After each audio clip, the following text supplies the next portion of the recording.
We Met the Space People by Helen and Betty Mitchell. This is a UFO contactee account by two sisters from the Midwest US in the late 1950s. The Mitchell sisters, Helen and Betty, are approached by space aliens, who can pass for human beings, in, of all places, a coffee shop in St. Louis, Missouri. On a second encounter, again in the coffee shop, they are given a schematic for a communicator, which they build, and through it they receive messages from the space people from Mars and Venus. Unlike the more aggressive aliens of later decades, they wait until the third date to take Helen on a ride to the mothership. There she learns that the aliens have one-piece uniforms that feel like satin, speak a universal language, and play a game like shuffleboard when off-duty. After Helen returns, the space people transmit an urgent message that nuclear weapons testing must be ended, otherwise our civilization will go the way of Atlantis. One thinks that they would have mentioned this earlier when she was on the mothership. And why deliver this rather important message to the Mitchell sisters of St. Louis, Missouri? Why not the United Nations or President Eisenhower? Other ideas that the Space Brothers tell the sisters to spread are vegetarianism and the need for educational TV. Nuclear test ban? Educational TV? Apparently the space people are, gasp, liberals. This yarn was apparently good enough for the Mitchell sisters to make the rounds of the UFO conventions, although nowadays it would make all but the most gullible enthusiasts laugh out loud. Nonetheless, the naive charm of this little relic of a simpler time makes it an irresistible read. Helen's story. It all began when my sister, Betty, and I were in a downtown St. Louis coffee shop. We had been shopping and had stopped off to get a Coke and refresh ourselves.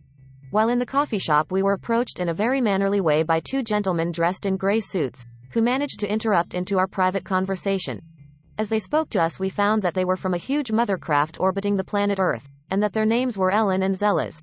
They told us that we had been very closely watched by the space people for the last 8 years, and that our progress had been noted off and on from the time of our birth. Betty and I were both inclined to think that someone was playing a silly joke on us, and we laughed when they told us this, but they were not laughing and were serious and stern. We were strangely shocked, however, when they told us of a few incidents in our childhood that no one could have possibly known except the family.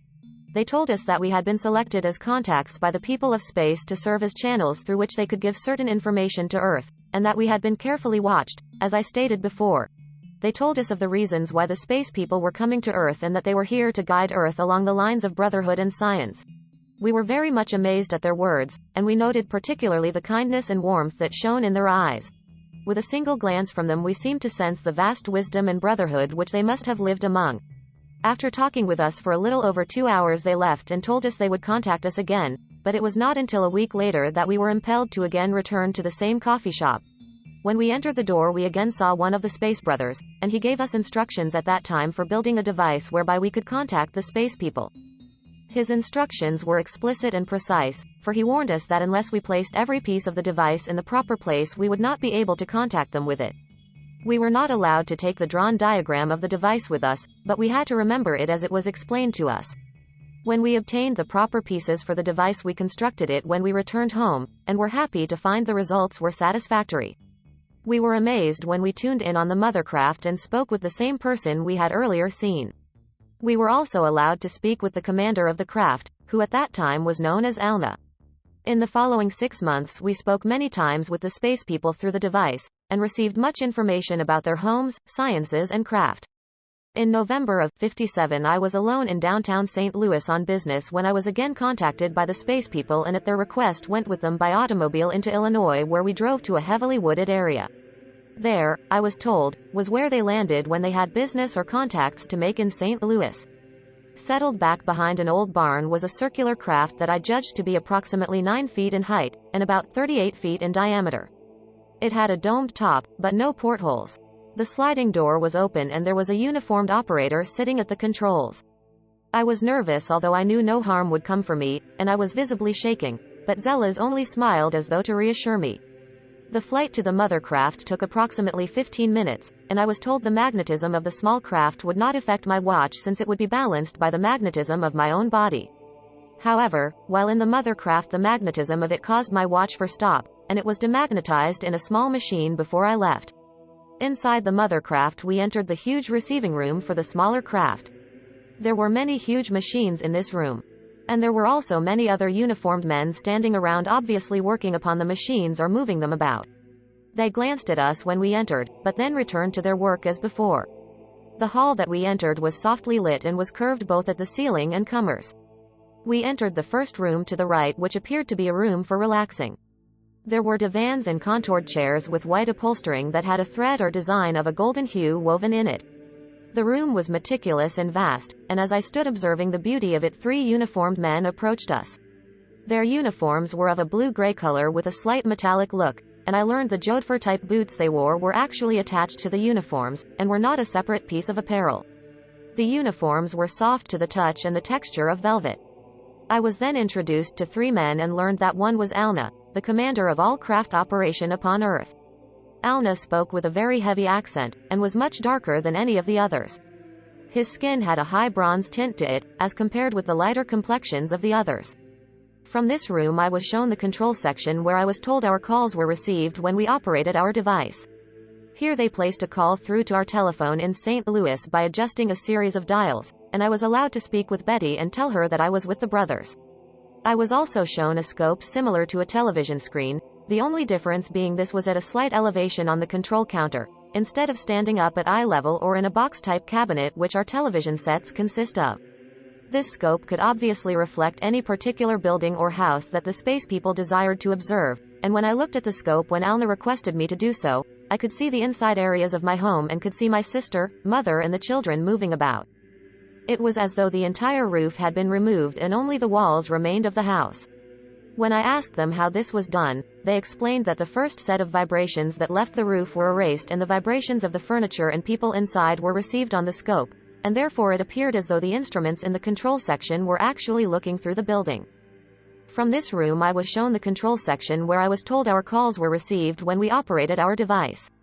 Here they placed a call through to our telephone in St. Louis by adjusting a series of dials, and I was allowed to speak with Betty and tell her that I was with the brothers.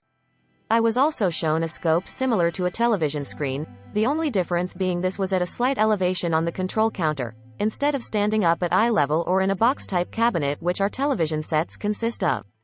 This scope could obviously reflect any particular building or house that the space people desired to observe, and when I looked at the scope when Alna requested me to do so, I could see the inside areas of my home and could see my sister, mother and the children moving about. It was as though the entire roof had been removed and only the walls remained of the house.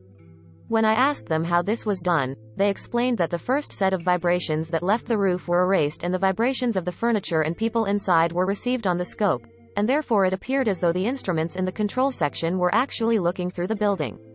From this section we entered another much larger control section, and I watched other uniformed men going about their work with much deftness and swiftness. I was told then that we were going to dine, and when we entered the dining area it appeared as a vast empty room. However, tables and chairs rose from the floor section, and I dined with them after humbly and respectfully listening to a prayer Alna said in the universal tongue. The food consisted of 3 different types, and a drink similar to apricot nectar was enjoyed. There was little conversation during the meal, and when all had almost finished Alna told me I could witness a dance performed by 2 of the Space Brothers. This dance was most unusual and fast, during which the 2 men passed a small object from one to the other, sometimes throwing it in the air and catching it before it fell upon the floor.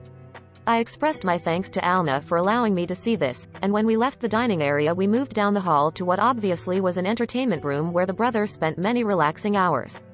Many men were in the room, some sitting at tables and others playing a game similar to our shuffleboard. I was asked if I would like to try the game, and after watching Alna I understood simply how it was done. A round colored disc about 4 inches in diameter was placed on the floor in a particular square, and by mind power alone the disc was to move across the floor to another particular square. This section of the floor was electrically charged and receptive to the thought waves leaving a person's mind. Alna took a blue disc that was handed to him and placed it on the floor, causing it to move a considerable distance. Then I was handed a red disc and asked to try. I was doubtful if it would work for me, and the only thing I could think of was to silently command the disc to go. I was amazed when the disc moved slowly up the floor, but quite some distance from that of Alna's. When I glanced at my watch and noticed it had stopped, it brought Alna's attention, and he said for this time he felt I should not be held up longer from my other activities, and that a second trip would be longer. It was then that he took my watch and placed it in a small machine in the first control section and then set it for me, obtaining the proper time from a scope that contained many symbols and crossed lines on it. Then with Zellas and Benin I returned to the craft receiving room and entered again a smaller craft with them. I do not know exactly what series of airlocks the craft enter and leave the mother craft. But there was a large dark section upon the floor in the receiving room, and as we entered the smaller craft to leave, Zellas pointed it out and told me that was area where the craft left. The trip back was quick and short, and as we drove back to St. Louis the first recounted in my mind all the things I had seen. Being alone, I wanted to be able to tell anyone else as much as I could. However, we decided that we would not then tell everyone else of our experiences until we had enough information to relay to the public. Last year at Buck's convention we were called upon to speak, but we were neither prepared nor expecting that we would be called upon for a speech. I did, however, say a few words, and since that time we have delivered several lectures to various groups. A few weeks later we were contacted by the brothers and were told that the Martian Council had requested us to speak of the powerful effects of the ANH bombs and also the future of those responsible for their evil. When we were told these requests we asked for information to give Earth's people, and the following is what they gave us. It was prepared by one of the brothers known as Sight. I will go directly into his message and then would like to take up a subject that many people have questioned us about, such subjects as evil flying saucers and evil space people, also strange phenomena that seem to defy natural law will be spoken of. Now, I would like to give you Sight's message. Earth's scientists are creating around planet Earth the most deadly condition to material man than ever. The explosions of the ANH bombs are placing the residue particles of radioactivity into all the materials of Earth. Each human being upon Earth now carries a certain degree of radioactivity in their bones and systems. Why should it be significant to hear of this when you cannot see the radioactivity, nor hear it as it does much destructive work? In the advanced laboratories of Mars we have proved the destructibility of such uncontrolled energy. Radioactivity drops upon the grass, buildings and people after being carried by the air currents around an explosion. This energy is in minute particles that have the effect of deterioration to the molecules of all material things. This radioactivity settles around an object or body and penetrates the outer area of the surface or skin. What does radioactivity look like, you may wonder? As an explanation, many of you have seen small dust spirals along the streets or in a dusty area that swirl around and around in circles that then seem to disappear. Radioactivity has the same effect and looks very similar as it settles around a body. The small particles are caught up in a swirling counterclockwise motion that causes them to be driven down into the surface of the body cells. This energy, once inside the body, offsets the balance of the normal cell and causes it to become either agitated into more activity as it tries to cast back out of the system, or else the radioactivity attacks cells that are already weakened by illness, and immediately sets up a destruction of them.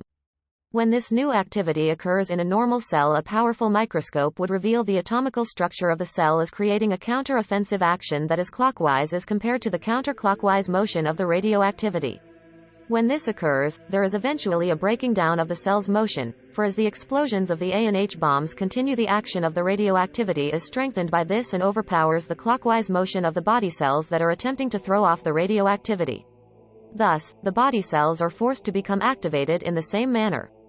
This creates a drawing together or construction of the cells and creates abnormal conditions and illnesses. As the radioactivity increases, the rate of motion increases around each body living on Earth. This changes the cell formation, and in the next generation this inherent condition is accentuated by the accumulated mass of more radioactivity. In the second and third generations these changes are visible as definite deformations of the body, and this in turn, if not controlled, will lead to a generation of mutants. What does radioactivity sound like? I will try to explain. Many people are receptive to certain high vibratory sounds that are derived from the atomic explosions, and are the elemental changes in the atmospheres of Earth. These high-pitched sounds are very serious, for they can almost pierce the very soul consciousness, and cause changes there. The consciousness of man is being affected every day by these vibrations that these explosions have created, and unless these are altered or until the explosions of this nature are stopped, the mind of man will be changed in drastic measures. Some of these notes can cause a perfectly healthy person to develop a fatal illness. Some can affect the mental processes terribly. Other of these vibrations, if not altered within the consciousness of the individual, can cause one to commit acts that otherwise would not be done. But most serious indeed are the changes in the atomical structures of the atmospheres of Earth. Here the greatest battle of all is arising. The Earth wants to separate with this activity, but the consciousnesses of the higher evolved here upon Earth and in space are preventing this, until Earth can adjust. How can you stop this from happening? The answer is simply stop the unnecessary tests of these bombs. For those who maintain it is necessary to show the military strength, we can only say what strength is there to be shown that deprives the people, vegetation and animals of a perfectly beautiful and attainable future otherwise? Is it truly possible that the deceivability of such destructive weapons can replace sane, sound actions of better living? It is necessary now for the space people living upon Earth to take protective measures or otherwise suffer the same effects from radioactivity as the citizens. It is not possible for us to give Earth's people enough of the protectors without the cooperation of the governments, and such cooperation is at present unattainable.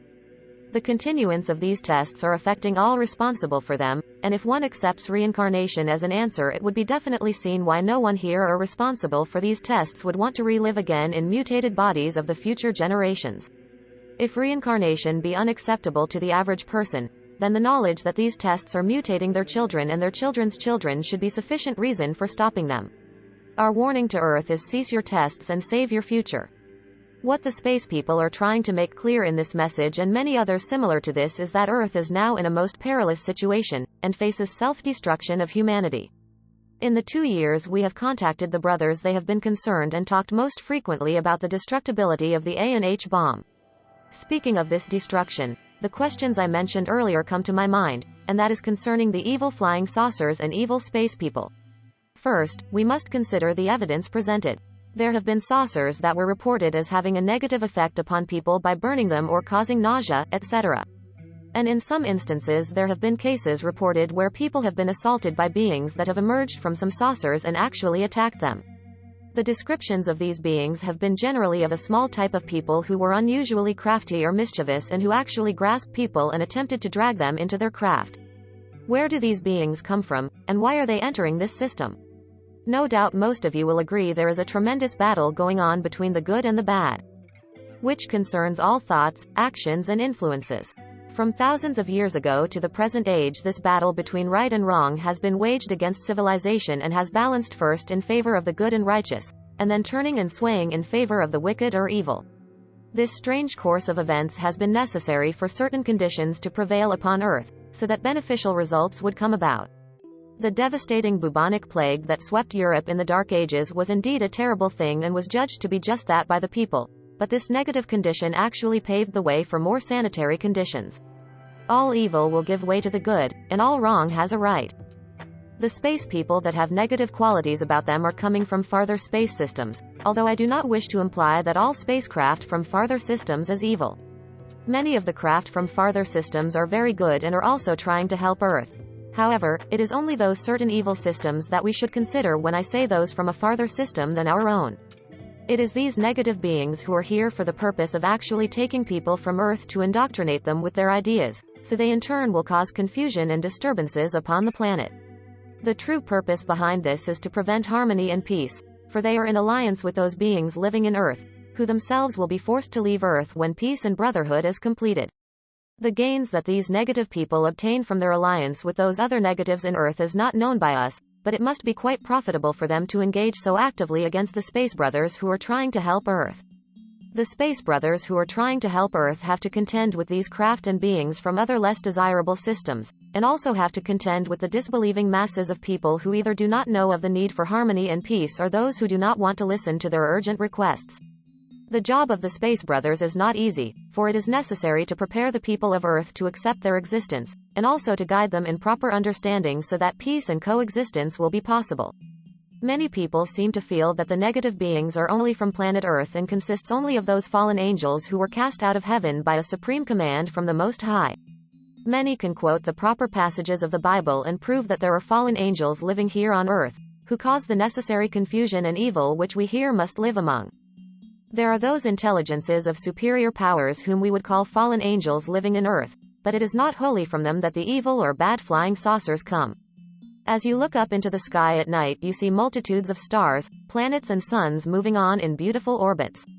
However, if you could move out through space and watch the barbarous conditions that exist upon some of these stars, you would be shocked. There are some systems advanced in scientific accomplishments to the degree of mastery over space, but those systems have advanced in science alone and have little spiritual advancement. They come here to Earth and to other planets and farther systems to form alliance with those intelligences who will provide them the necessary fulfillment of their evil desires and wishes. Planet Earth is now visited by such craft, whose occupants live and profit from the unrest and disharmony present. Who can truly say what % of our actions are fueling these beings with necessary materials and profit? What these profits are cannot be said by us, for only each one of us in our own understanding can know in truth what their actions consist of that could be used as a fuel by the negative ones. These negatives can present very good arguments and can deceive the unwary in many ways. Their goal is to conquer and own, without any concern how they do it. They may use one form of attraction one time and another the next. Now, how, you probably think, do we know about this? I can only say that many times, more than we have recorded or remembered, we have been interrupted in our attempts to contact the brothers by means of our device, and then encounter the beamed transmission of a negative craft. In many instances these beings have mocked our efforts and have belittled the brothers and us. Other times they have lied and said they were the M4 section of Mars and they had a message for us from the council, and that we were to say such and such or else we were to stop speaking altogether. Patience is a good way to win with their persistence, for they cannot persist too long without getting angry and revealing themselves. Once we were interrupted by them and told flatly who they were and what they wanted us to do. They asked us to prepare a book for them and expose the whole untruth connected with the story of the fallen angels. This book was to be delivered by one of their very advanced minds, and to be created in manuscript form by us and offered for publication. Please notice that I said this book was to be done in this manner at their request. We refused to do as asked by them, and burned the first few sections of their story when it was delivered to us. From that time up to the present we have been interrupted only occasionally, and then their attitudes have not been quite as demanding. We refuse to have anything to do with this type of beings and wish to serve only those of goodness and light. The subject of negative beings can be connected directly with much unusual phenomena that seems to be completely contrary to natural law. However, nothing can defy the absolute laws that God created. But many of these laws are simply not known nor understood by millions of people. The percentages of people who can manipulate these laws is very few. As said before, many beings of a negative nature do live in Earth, and there are some of these who have the power to do unusual things. Many times strange phenomena have been noted to take place, such as objects moving freely in the air, articles appearing and disappearing, solid objects passing through walls, door, etc. The number of unusual happenings are numberless. Many of these happenings are due to the mischievous minds of negative beings, who merely change the molecular polarity of the structure of an object and cause it to pass through the air as though defying gravity. Truly such an object is moving freely through space, but only due to the natural law of gravity. If an object such as a glass contains the positive polarity of mass, then the earth below it is of a negative polarity. Merely by changing the positive polarity of the glass to a negative polarity it will cause the glass to push away from the earth, which is also of a negative polarity. The law of a magnet can be applied to this simple demonstration, for like polarities repel, and unlike polarities attract. Two negative polarities will push away from each other, whereas two polarities of different natures will cling to each other. Thus, gravity, or more simply said, polarity controls such unusual demonstrations. It does, however, take a very great willpower to command such objects to move. Nothing can be done outside of natural law. Misapplied power and nonsense must still obey the laws of God, for nothing can be outside of His laws. An important thing, however, is that not all unusual happenings are the result of negative beings, but much of it is unknowingly set into motion by the minds of Earth people, who happen to set into motion the law of polarity and gravity. I would like at this time to dispense with the subject of negative things, and like to direct your thoughts to something of a more affirmative nature. I would like to give you a little of the prophecy for Earth that the brothers gave us. However, at no time do the space people or Betty and I want you to think that these prophecies are definitely what will happen to Earth. The brothers told us that these things would happen only if Earth follows the path of advancement that she had been doing before the explosions of so many bombs. These explosions could alter these conditions very much, for as the brothers said, these explosions are altering the atmospheres and materials for Earth. It is from man's past actions and advancement that these prophecies are derived, and it is from this that the future is formed. Thus prophecy can change, and 10 years from now these same prophecies could be wrong. But only if Earth's people continue with the ANH bomb explosions and if a series of serious battles and conflicts result upon Earth. As for the prophecies themselves, the space people tell us that Earth will have an axis change, and that this will cause America to become warmer and certain parts of Europe to become colder. This axis change should come about slowly and be a gradual thing, and will be if nature is left alone. However, there are certain people who wish to bring about this change too quickly. As for the manner of clothes people will be wearing upon Earth in the future, we will see that the men will wear clothes that have a tighter fit, whereas the women will wear looser and longer dresses. The homes will change, with the circular home being preferred.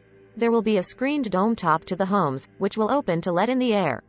Lighting will be from the walls and a circular rim around the ceiling. This lighting will be automatic and adjust itself to the proper brightness. All power for the kitchen, laundry, heating and lighting will be provided by small individual units in each home that is inexpensive to operate. The countryside will be beautiful, for all wires, telephone poles and power stations will disappear, along with the billboards and other unsightly scenes. The entire mind of man will enlarge in spiritual growth, for unmoral books, shows and entertainments will be revised to teach truth. Television will be the greatest channel for truth to reach the minds of the people. As the mind of man changes to higher thoughts, so, too, will much of the material requirements change. And it will come to pass when the dietary habits of man will also change. No longer will slaughterhouses be seen, for the eating of meat will diminish. It will not entirely disappear, but the vast slaughter of animals will cease. Earth will cease to have epidemics of disease, and therefore newer systems of laboratories will appear. Illness itself will be an individual thing, and will be corrected, quickly and safely in the laboratories. What more can we ask for doesn't this sound like Earth could be a beautiful place? There is much more, but time does not permit me to enlarge on all the prophecies for Earth. Among the many things to happen, Earth will also have spaceflight, and will enjoy the companionship of the space people. When Earth has risen to this height of advancement, spaceflight will become a common thing, and Earth's people will then perhaps go out and serve other less fortunate planets, just as the space people are serving Earth now. There are only a few more things I would like to mention, and they are concerning a question which has been asked of us. A few months ago, Betty and I announced that we were publicly withdrawing from Actively Speaking. But since that time, an erroneous idea has sprung up that perhaps we had been shut up by the three men in black. We would like to clarify this, for we have not been visited by anyone who threatened us, and we were temporarily withdrawing from the saucer field for personal reasons. These reasons were due to certain changes we were going to make, and one was due to the fact that I was going to leave for France. However, different plans have been formed and I am not going to leave for France. Therefore, we will be available at times for lectures and speeches. Betty's account. When Helen and I made our preparations to go to a UFO convention, we felt it would be interesting to get as much direct information as we could from the Space Brothers, so when we contacted them we asked if there were any definite statements they had to give us. We received a lot of information from the M4 section on Mars, and Helen presented it in her earlier comments above, but we also contacted the planet Venus and received much interesting information from a Venusian called Tregan. I would like to read his message for you, which we received just a few days before we came down here, so without any further comment at this time I will quote the message from Tregan of Venus. Often the revised facts of Earth's history come to our attention, for the credibility of the human mind is filled with much misrepresentations. As our sciences developed on Venus, we were able to devise machines capable of picking up the past actions of history and by a series of transformers create the scenes and sounds of unforgotten history. Many scenes that have been completed on planet Earth have been viewed, and it is with understanding that we realize the means of recording for Earthman were inadequate. Barriers of language and habits prevent the interpreters from knowing what ancient man meant by his words and phrases which he left as a record of his deeds and actions. Languages that have long since ceased being spoken or learned create much of the present man's difficulty in comprehending what his ancestors meant by certain symbols and figures. The present stage of man cannot possibly know what was in the thoughts of the ancient man, who left as a record chipped symbols and signs upon rock and marble. The dead languages of the past create the insurmountable barrier, for it was thus the purpose and plan of the Creator to prevent the understanding of certain tribes. When the decree was given to have the tribes split and the languages differ upon earth, it was for the purpose of veiling the darkness from the untrained mind of the evolving souls living on earth. Thus the sealing up of ignorance and the fallen angels began. As history proceeded, the decrees of those possessing the wisdom of darkness grew until they recorded much false history that glorified their deeds. The sons and daughters of man had learned the wisdom of entering heaven, but falsely used the illumination they gained, and instead of living according to the proper laws they built and obtained material creations to satisfy their bodies. Thus the spiritual advancement of man was prevented from properly developing, and the decree of severance and chaotic thought filled the earth. Much time passed before this was completed, for it was from Venus that the messengers came to start these changes. Changes came and flooded the earth, and the separation of people began. Through these many years the Greek civilization came arid past, leaving its imprint with the only means of communication known then, but those of different language found they could not comprehend what the ultimate motive for certain symbols was, and as the vast civilization of the Greeks fell into obscurity, so, too, did the true meaning of their records. Roman history came also and then left, along with the Egyptian rulers and people, but none of this history is known today in its true sense.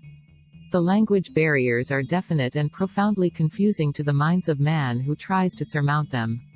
Earth-man was thus protected from himself by this severance of language, for the wisdom of some historical periods and people would have been destructive. Those people who came to Earth, being sent by the Creator in His wisdom, served to prolong the advancement of man and his material creations, for it was known that Earth-man could create anything then that his imagination would reveal. Earth-man had reached an evolutionary cycle where he responded to the intellectual flash of creation that was born from his mind. He could see mental images of vast material creations inspired by the elevation of his thoughts, and in disobedience to his spiritual growth he sought to satisfy this and create similar effects. Knowing the effect this would have upon the development of his mind, the messengers of Venus came to prevent the destructibility of man. The true Creator was no longer exemplified in man's mind, for it became filled with the material wonders devised in his imagination.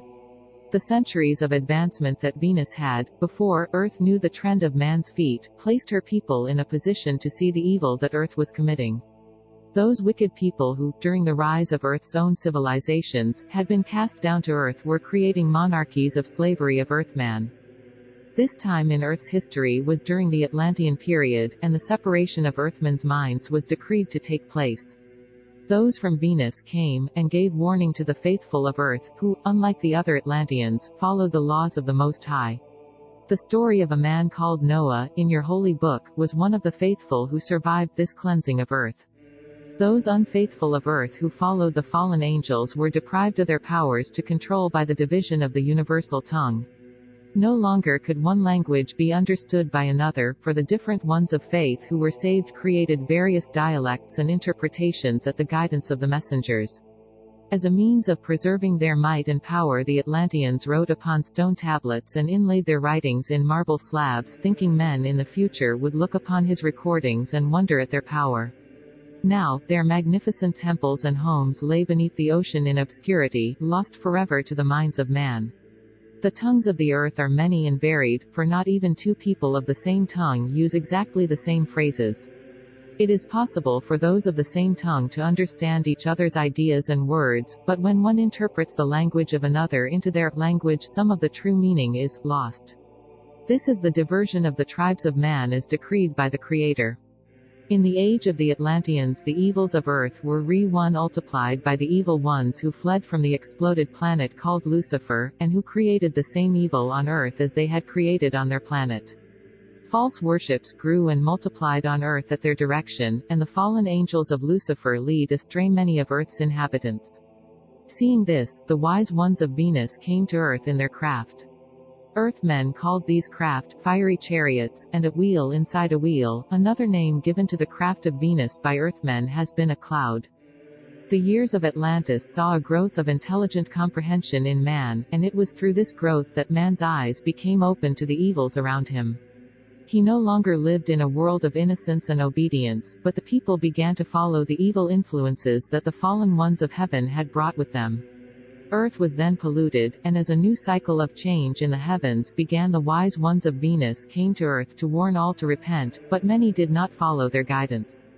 Being wholly instructed by the Most High Council, the Venusians who came to Earth told the faithful to leave for certain areas, and thus the Bible tells of only the one story of a man called Noah, who with his family built a means of sustaining the change which was to come to Earth.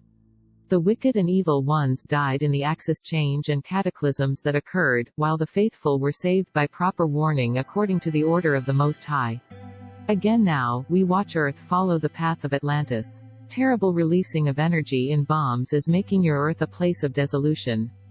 Plants and animals are being scourged by it, and soon even the water will become undrinkable due to the radioactivity of these bomb releases.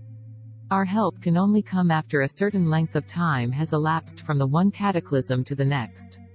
We can offer our warnings, and guide those who are faithful to certain areas, but we cannot ourselves move to stop the tests of the bombs. Earthman brings upon himself unnecessary tribulation. The question of another major war is asked many times by Earth people, and we say that there must not be another war. The truth in your holy book will come to pass, for we see again the evil works Earth does, and the Most High Council can rule at any time upon the necessary actions. We repeat, we cannot intervene in your bomb tests, for the will of Earthman must be fulfilled, so, too, must the law, and if such evil actions of man do not change, we will lift the chosen people to watch from afar the rest of Earth's woes. Let those who have ears to hear, let them hear. Signed, Tregan of Venus. I have a few comments to make concerning this message from Tregan of Venus, for I was very much interested in knowing of the rise of Earth's earlier civilizations, particularly the Atlantean. Many people have asked us of this phase in Earth's history, and so it was natural that we would prefer to obtain the Space Brothers' opinion. So many really important facts are contained in Tregon's words that I would like to draw your attention to a few in particular. At the first of his message he said, "The human mind is filled with much misrepresentation." Then he went on to say how false history is accredited to this misrepresentation, and he explained why this came about. We all know that many of the facts in our history books are based only on a few records, and that these could have been hurriedly and falsely written or transcribed. The plain truth that any of the ancient languages cannot be completely understood today is due to the fact that the human mind is divided in its wisdom, and that certain knowledge then does not prevail today. Therefore the present mind cannot possibly understand all the phrases and written symbols that the ancients tried to reveal in their records. Our explorers and archaeologists are now finding and uncovering strange records and symbols that they cannot decipher. A language of symbols was the only way to record the universal tongue. The people of ancient Atlantis spoke the universal tongue, and as we recall in the message of Tregon, he said that due to evil acts the people and tribes of Atlantis were split, and I quote his words. It was thus the purpose and plan of the Creator to prevent the understanding of certain tribes. We learned that the fallen angels were the beings who lived on the planet Lucifer, that once was in an orbit between Mars and Jupiter.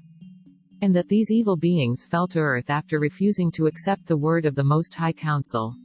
We can understand why these beings were considered as angels and why they are considered as falling from heaven to Earth. At the time of Atlantis, the beings upon the planet Lucifer were extremely advanced and possessed space flight and wisdom that Earth man does not yet even know. They were thus advanced far beyond the modern men of Earth, and were indeed possessors of rare wisdom. Their fall occurred when they disobeyed the Most High and continued with devastating experiments that caused their planet to be exploded. Thus cast out by the Most High and the other angels, they descended to Earth, where they were forced to rebuild and start anew. They had lost a vast and beauteous planet, and thus fell to the early civilizations that Earth possessed at that time. They continued their evil on Atlantis, and when the angels in heaven saw this, they were commanded by the Most High to cause this to cease by scattering the people and dividing the language, so the evil ideas of the fallen ones would not be understood.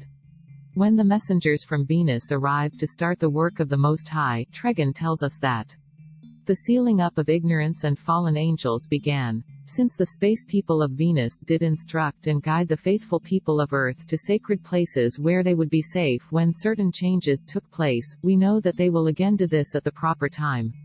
Our scientists know that there are cycles of activity that Earth passes through, and Tregon also said in his message that as a new cycle of change in the heavens began, the wise ones of Venus came to Earth to warn all to repent.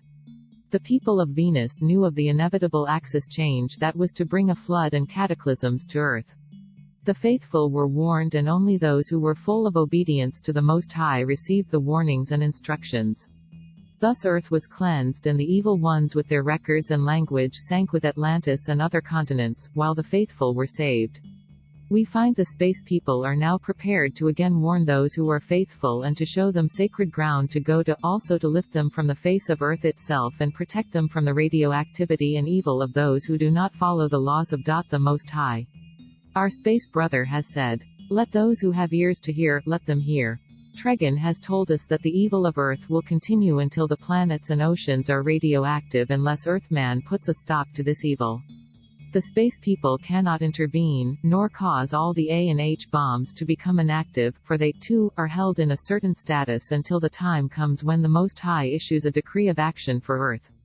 No doubt they have the wisdom and means of making all the storage of bombs inactive, but they will not or cannot interfere unless the order is given by the Most High. The brothers have told us before that the evil ones of Atlantis were experimenting with energy releases that our scientists are playing with today in the A and H bomb experiments, and that due to this they brought about the axis change more quickly than the natural change would have been. He has told us the tribulations of Earth could be brought about too quickly, for an axis change is coming and if left unhampered it will be natural and slow, but if the explosion of bombs continues it could bring about this axis change too quickly and cause cataclysms.